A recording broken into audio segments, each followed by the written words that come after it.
میں نے سمجھا یہ عمر نے چوکیدار رکھے آنے جانے والے مہمانوں کا. میں کبھی پانی کا پیالہ مانگتا, کبھی کوئی بات, عمر دوڑے جاتے, کبھی پانی لاتے. او مسلمانوں, او میرے رسول کے غلاموں, عزیزو, حضرت عمر فاروق, وہ غلام کہتا ہے میں عمر سے کہتا, میں کہتا غلام پانی لا, تو عمر دوڑ کے پانی لاتے. میں کہتا تجھے گھی پکانا بھی آتا ہے, پہلے بھی کبھی پکائے؟ تو عمر فرماتے کوشش تو کر رہا ہوں. میں کہتا پہلے بھی کبھی تیری بیوی نے یہ کام کیا ہے؟ تو حضرت عمر کہنے لگے مجھے یاد نہیں, پوچھ کے بتاؤں گا.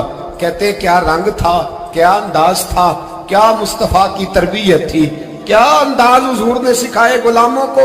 یہ کس طرح کا امیر ہے کہ یہ ہنڈیا پکا رہا ہے, پھونکے مار رہا ہے ایک غریب کے لیے, دیہاتی کے لیے جسے جانتے بھی نہیں.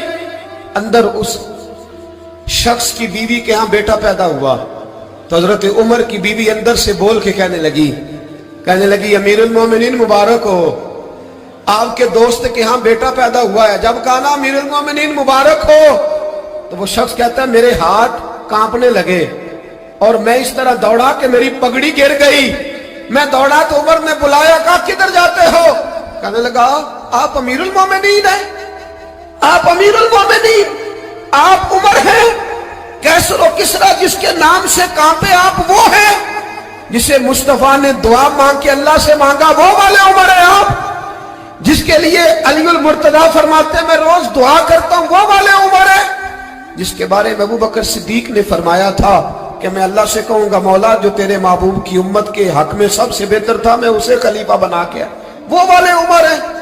عمر امیر المومنین کی بیوی وہ تو خاتون اول ہوتی ہے, وہ تو ملکہ ہوتی ہے, اور تیری بیوی دائی بن کر ایک غریب کے بچے کے پاس بیٹھی رہی ہے ولادت کے وقت. عمر امیر المومنین ہو کے تیری داڑھی ساری دھومے سے بھر گئی تو ڈیوٹی کرتا رہا. تو سیدنا عمر رو پڑے اور اس بدو کو سینے سے لگا کے کہنے لگے تجھے پتہ نہیں تو کہاں آیا ہے, اس شہر کا پتہ ہے؟ اس نے کہا حضور کہاں ہے؟ فرمایا یہ میرے نبی کا مدینہ ہے, یہ مصطفیٰ کا مدینہ ہے, یہاں امیروں کا استقبال نہیں ہوتا, یہاں غریبوں کے استقبال ہوتے. یہاں حضور نے اس اسٹیٹ پہ میرے رسول پاک نے وہ والا رنگ دیا ہے کہ اب غریب سر اٹھا کے جینے لگے ہیں, اب مزدوروں کو عزتیں ملنے لگی ہیں, اب یتیموں نے سر اٹھا لیا ہے کہ ہمارا کوئی سننے والا آ گیا ہے.